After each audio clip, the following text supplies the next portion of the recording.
Welcome to OTT junction Bigg Boss Tamil season 7. இந்த வீடியோவில் நம்ம பார்க்க போகிற விஷயங்கள் என்னென்னா, முதல்ல அர்ச்சனா செய்திருக்கக்கூடிய ஒரு சாதனை, அதாவது அது வந்து அர்ச்சனா செய்திருக்கிற சாதனைங்கிறத விட அர்ச்சனா ரசிகர்கள் செய்த சாதனை அப்படின்னு சொல்லலாம். அதுதான் அதுக்கு சரியான கரெக்டாக இருக்கும். அப்புறம் இந்த சீசனுடைய சூப்பர் ஸ்டார் கானா பாலா அவர்கள் ஒரு பேட்டி கொடுத்துருக்காரு. ஸோ அந்த அவர் கொடுத்த பேட்டிக்கு வந்து நம்ம சரியான ஒரு பதில் சொல்ல வேண்டியது நமது கடமையாகிறது. மூணாவதாக தினேஷ் அவர் வந்து ஒரு எய்மோட உள்ள போனாரு. பட் அவருக்கு வந்து எதிராக விசித்ரா போட்டிருக்கக்கூடிய, விசித்ரா இல்ல, விசித்ரானே வருது, தினேஷ்னா ரச்சிதா போட்டிருக்கக்கூடிய ஒரு ஸ்டோரி. ஸோ அதுக்கப்புறமாக மாயாவை பற்றி சுசித்ரா வந்து ஒரு பேட்டி கொடுத்துருக்காங்க ஒரு லைவ்ல. அவங்க பல விஷயங்களை சொல்லியிருக்காங்க. மாயாவுடைய பிஆர், வனிதா விஜயகுமாரோடைய செயல்பாடுகள், ஸ்வாகதா என்னென்னலாம் பண்ணாங்க அப்படின்னு சொல்லியிருக்காங்க. இது எல்லாத்தையும் நம்ம பார்க்க போறோம். பார்க்கறதுக்கு முன்னாடியே நம்ம சேனலை சப்ஸ்கிரைப் பண்ணாதவங்க சப்ஸ்கிரைப் பண்ணிட்டு இந்த வீடியோ பாருங்க, உங்களுக்காக தொடர்ந்து வீடியோஸ் வரும். இதுல வந்து அர்ச்சனா வந்து முதலாக அவங்க வந்து ஆஃப்டர் பிக் பாஸுக்கு அப்புறமாக ஒரு போஸ்ட் போட்டிருந்தாங்க. அது வந்து அவர்களுடைய குருநாதர், அந்த ராஜாராணி படத்துடைய, ராஜாராணி சீரியலோட இயக்குனர். ஸோ அவர்கிட்ட போய் ஆசீர்வாதம் வாங்கிட்டு அவருக்கு நன்றி சொல்லிட்டு ஒரு பர்டிகுலர் இன்ஸ்டாகிராம்ல ஒரு பதிவு போட்டிருந்தாங்க, போஸ்ட். அதுக்கு பார்த்தீங்கன்னா போட்ட 40 நிமிஷத்துல கிட்டத்தட்ட 50,000 லைக் வந்தது. இப்போ வந்து 1,79,000 லைக் வந்திருக்கு. 179K லைக்ஸ், 3,500க்கு மேல கமெண்ட்ஸ், அது ஒரு 400-500க்கு மேல ஷேர்னு வந்து இவ்வளவு தூரம் வந்திருக்கு. இது வந்து ஒரு ஆர்கானிக்கான ஃபேன் பேஸ் இல்லைன்னா இவ்வளவு சப்போர்ட் வராது. அதில் வந்திருக்கிற கமெண்ட்ஸ்ல பார்த்தீங்கன்னா 95% எல்லாமே பாசிட்டிவான கமெண்ட்ஸ். ஸோ அது அப்படிதான் இருக்கு. ஸோ இது வந்து அர்ச்சனா ரசிகர்கள் செய்த சம்பவம் அப்படின்னு தான் சொல்லணும். இது அர்ச்சனா பண்ணதை விட ரசிகர்கள் பண்ண சம்பவம். நாங்கள் காமிக்கிறோம்டா எங்க வெயிட்ட பாடுறா, எங்க தலைவி வரட்டுங்கிற மாதிரி இறங்கி சாத்திட்டாங்க பசங்க. ஸோ அதை தான் இதில் காமிக்குது. இவங்க வந்து சொன்னாங்க, அர்ச்சனாவுக்கு வந்து பிஆர் தான், ஆர்கானிக் பேஸே கிடையாது, ஓட்டிங்கில் வந்து பிஆர் வச்சு யூஸ் பண்ணிட்டாங்க அப்படின்னு. ஈவன் அந்த நமக்கு ஞாபகம் இருக்கும், தமிழ் கிளிட்ஸ் கூட செருப்பால் அடித்தான். நாங்கள் வந்து எங்கள் சேனல்லாம் யாரும் வியாபாரம் விலைக்கு வாங்க முடியாது, எல்லாமே ஆர்கானிக்காக பண்ணியிருக்கோம், நாங்கள் போட்டபடி தான் வின்னர் ரன்னர் வந்திருக்கு, நீ இவ்வளோ நாள் உள்ளே எப்படி இருந்தேன்னு எங்களுக்கு தெரியும் அப்படின்னு ஒரு ட்வீட்டை போட்டாங்க. தமிழ் கிட்ஸ் ஞாபகம் இருக்கும்னு நினைக்கிறேன். இப்போ கூட அந்த ட்வீட் அப்படியே இருக்கு. நம்பர் 1 அர்ச்சனா, நம்பர் 2 மணிச்சந்திரா தான் வந்திருந்தாங்க. ஸோ 3rd பிளேஸ் தினேஷ் இருந்தார். பட் அவங்க மாயாவுக்கு கொடுத்தாங்க.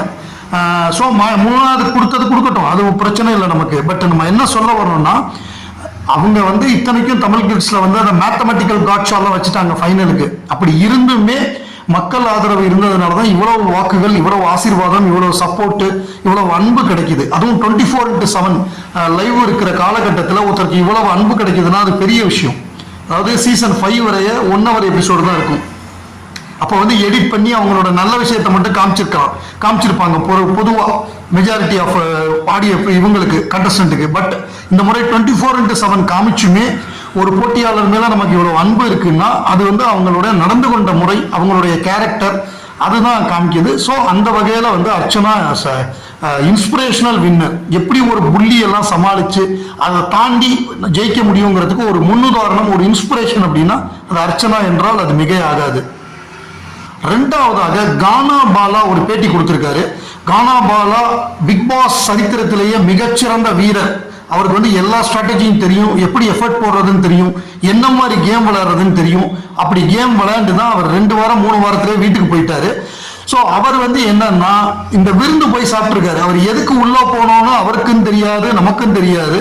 அவரை எதுக்கு கூப்பிட்டாங்கன்னு புரியல. அவர் ஏதோ கானா பாட்டு பாடுறாரு, ரைட்டு, அதுக்காக ஒரு தண்டமா ஒரு பிளேஸை இது பண்ணி அவருக்கு உள்ள கொடுத்தா அவரு அர்ச்சனா என்ன பண்ணாங்க, அவங்க என்ன அழுதாங்க, அது அந்த பொண்ணு என்ன பண்ணுச்சு, அழுதுச்சு, வேற என்ன எஃபர்ட் போட்டுச்சு, அதுக்கு என்ன ஒண்ணுமே பண்ணல, என்ன கேம் விளையாண்டுச்சு அப்படின்னு கேட்கிறாரு. ஸோ இதன் மூலமாக இன்னும் பேரை கெடுத்துக்கிட்டாரு. அதாவது புள்ளி கேங்ல போய் முதல்ல இவருக்கு கேம் என்னன்னு தெரியுமா, பிக் பாஸ் கேம் என்ன, அது எப்படி விளையாடணும், அதுல என்ன மாதிரி ரூல்ஸ் இருக்குன்னு ஏதாவது இவருக்கு தெரியுமா? இவர் போனாரு, டீ கொடுங்க காஃபி கொடுங்கன்னு கேட்டாரு, காலையில சீக்கிரமா சாப்பிட்டாரு, நைட் ஆனா பாட்டு பாடினாரு, வந்துட்டாரு, அவ்வளவுதான். இவரோட சண்டை போட்டாரு, கூல் சுரேஷோட அதிகபட்சம் 1-2 தடவை, இவ்வளவு மட்டும்தான் பண்ணியிருக்காரே தவிர இவர் வந்து எதுவுமே இல்லை. இவரை வந்து ரொம்ப கேவலப்படுத்தினதே அந்த புள்ளி கேங் தான். இவரை ஒரு பைசாக்கு மதிக்க மாட்டாங்க அர்ச்சனா இவங்கெல்லாம். மாயா பூர்ணிமாலாம் இவரை வந்து ஒரு 4 கால் பிராணி மாதிரி நடத்துவாங்க. பட் இருந்தாலும் அங்க போய் அங்க இவங்க வீட்டுக்கு போய் வனிதா வீட்டுக்கு போய் அங்க விருந்து சாப்பிட்டு ஸோ அவங்க இந்த சீசன்ல யூஸ் பண்ணிக்கிறாங்க. டேமேஜ் கண்ட்ரோலுக்கு அந்த யூஸ் பண்ணிக்கிறாங்க. அதாவது யூஸ்வலா நீ என்ன பண்ண, அப்ப ஒன்ன திருப்பி கேட்டா நீ என்னையா அந்த வீட்டில் பண்ணன்னு திருப்பி கேட்டா அசிங்கமா போயிடும்ல. நீ ஒண்ணுமே பண்ணல இல்ல அங்க. ஸோ இவர்லாம் வந்து அர்ச்சனாவை விமர்சனம் பண்றாரு. டைட்டில் வின் பண்ணது அவங்களுக்கு இதுவா இல்லை, சரியா இல்லை, அவங்க என்ன பண்ணாங்கன்னு கேட்கிறாரு. இதான் காலக்கொடுமை. புள்ளி கேங்ல போயிட்டு அவங்களுக்கு அவங்க விட்டெறிஞ்ச எலும்பு துண்டுக்கு நன்றி கடனுக்கு வாழை ஆட்டிக்கிட்டு இருக்காரு. ஸோ இவரோட தரம் அவ்வளவுதான். இவர் நம்ம ஒரு வயசானவர் வக்கீல், இவர் வந்து இது திறமையானவராக இருப்பார் உள்ள வர்றப்பன்னு நினைச்சோம். எல்லாமே மிகப்பெரிய ஜீரோ. இவர் வாங்கினது வந்து பெரிய முட்டை தான். அடுத்ததா தினேஷ் அவர் ஒரு என்ன சொல்றது, ஒரு ஆம்பிஷனோட உள்ள போனார். அவங்க விசித்ரா இவங்களுக்கு வந்து ரச்சிதாக்கு வந்து இந்த கேம் ரொம்ப பிடிக்குமா. ஸோ இதில் ஜெயிச்சோம்னா அவங்க 90 நாள் உள்ள இருந்திருக்காங்க. இதில் ஜெயிச்சோம்னா அது ஒரு மொமெண்டமா இருக்கும். ஸோ அதை வச்சு அப்படியே அவங்கள்ட்ட பேசி திருப்பி அந்த பழைய ரிப்பேர் ஆன அந்த ரிலேஷன்ஷிப்பை வந்து பேட்சப் பண்ணலாம் அப்படின்னு நினைச்சாராம். பட் அது வந்து எகென்ஸ்டா ஒர்க் அவுட் ஆயிடுச்சு, ரிவர்ஸ்ல போயிட்டு இருக்கு. அவங்க இன்னும் நான் பார்க்குறேன் அவங்க பயங்கரமா எத்தனை காலம்தான் ஏமாற்றுவார் இந்த நாட்டிலே, சொந்த நாட்டிலேன்னு அந்த பாட்டை போட்டு வச்சிருக்காங்க. பயங்கர ஆப்போசிட்டா அவங்க ஸ்ட்ராங்கா இருக்காங்க. திருப்பி இவரோட பேட்சப் ஆகக்கூடாது அப்படின்னு ரொம்ப ஒரு ஃபயர் வாலை கட்டிட்டு இருக்காங்க. ஸோ இவரும் அவரால் முடிந்த அவர் சொல்றபடி அவர் நியாயமாக தான் முயற்சி பண்ணாரு. அவரால் என்னென்னலாம் முடியுமோ அவரும் முயற்சி பண்ணாரு, அவங்க வீட்டில் உள்ளவங்களும் முயற்சி பண்ணாங்க. பட் என்ன பண்ண முடியும், ஒரு அளவுக்கு மேலே ரொம்ப கீழே இறங்கி போக முடியாது. ஸோ அவருக்கு வந்து அடுத்தடுத்த வாய்ப்புகளுக்காக அவர் நகர்றது தான் நல்லது. ஸோ அவர் எல்லா முயற்சியும் எடுத்தாருங்கிறது பாராட்டக்கூடிய விஷயம். கடைசியா நம்ம இவங்க சுசித்ரா அவங்க வந்து பயங்கரமா அட்டாக் பண்ணியிருக்காங்க.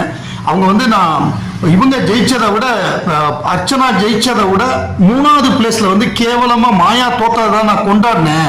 அர்ச்சனா ஜெயிச்சதை அடுத்த நாள் தான் கொண்டாடினேன். அன்னைக்கு முந்தின நாள் வந்து மாயா தோத்ததை அப்படி செலிப்ரேட் பண்ணேன், ரொம்ப ரொம்ப ஹாப்பியா இருந்தேன் அப்படின்னு சொல்லி அவங்க அப்புறம் இந்த உள்ளுக்குள்ள நடந்தது, அவங்க உள்ள ஆட்களை கூட்டு வந்து அவங்க வந்து ஒரு ஆளை செட் பண்ணி அவங்க பண்ணது எல்லாத்தையுமே எக்ஸ்போஸ் பண்ணிட்டாங்க. அதுவும் அவங்க ஸ்வாகத்தா அவங்க அக்கா வந்து பிஆர்லாம் செட் பண்ணி ஹிந்திக்காரங்க எல்லாம் ஓட்டு போட்டிருக்காங்க. அவங்கள்ட்ட போய் மாயா யாருனாலே தெரியாது. ஹிந்தி ஐடியெல்லாம் வந்து அவங்கெல்லாம் வந்து இது பண்ணியிருக்காங்க. அவங்கெல்லாம் வந்து சோசியல் மீடியாவில் களமாடி இருக்காங்க மாயாவுடைய திறமைக்காக. அதாவது இவங்க என்னன்னா அவ்வளவு வெறுப்பு அவங்களுக்கு எதிர்ப்பு இருந்து பயங்கரமா ஒரு பத்தி எறிஞ்ச காலகட்டத்தில் நமக்கு நீங்க பார்த்துருப்பீங்க ஐஷுக்கெல்லாம் எவ்வளவு எதிர்ப்பு இருந்தது. அவங்க சமாளிக்க முடியாம மன்னிப்பு கடிதம் போட்டாங்க. ஏன்னா அவங்க உடனே வெளியில வந்தாங்க 60 நாளைக்குள்ள. அந்த நேரத்துலலாம் மாயா வந்திருந்தா என்ன நடந்திருக்குன்னே சொல்ல முடியாது. பட் அவங்க வந்து என்ன பண்றாங்கன்னா அதை டேமேஜ் கண்ட்ரோல் பண்றாங்க. ஏதோ நெகட்டிவா நடந்துடக்கூடாதுங்கிறதுக்காக. அவங்க நம்ம பெரிய என்டர்டெய்னரு, பெரிய கேம் பிளேயரு. என்ன என்டர்டெயின் பண்ணாங்க, பூர்ணிமாவோட போர்வையை போத்திட்டு உட்கார்ந்துருந்தாங்க. அந்த பக்கம் ட்ரெஸ்ஸிங் ரூம்ல வந்து அந்த கர்ட்டனை நகர்த்திட்டு ஒன்னா போனாங்க. இதுதான் அவங்க பண்ண கேமு, இதுதான் அவங்க பண்ண காசிப்பு. வேற என்ன கும்பலை சேர்த்துக்கிட்டு யாரை கேப்டன் ஆக்கலாம், கும்பலை சேர்த்துக்கிட்டு யாரை ஜெயிலுக்கு அனுப்பலாம், கும்பலா சேர்த்துக்கிட்டு யாருக்கு ஸ்டார் கொடுக்கலாங்கிறத முடிவு பண்ணாங்க. அதெல்லாம் அது வேணா உண்மை. விசித்ரா அங்க போய் ஒரு கொத்தடிமையா இருக்கிறது ரொம்ப கொடுமை. ஏன்னா விசித்ரா விளையாட விடாம பண்ணது இவங்க தான். நீங்க எதுக்குமே போகக்கூடாதுன்னு சொல்லி அவங்கள தலையில தட்டி உட்கார வச்சிருந்தாங்க. பட் விசித்ராக்கெல்லாம் எப்படியும் புத்தி வராது.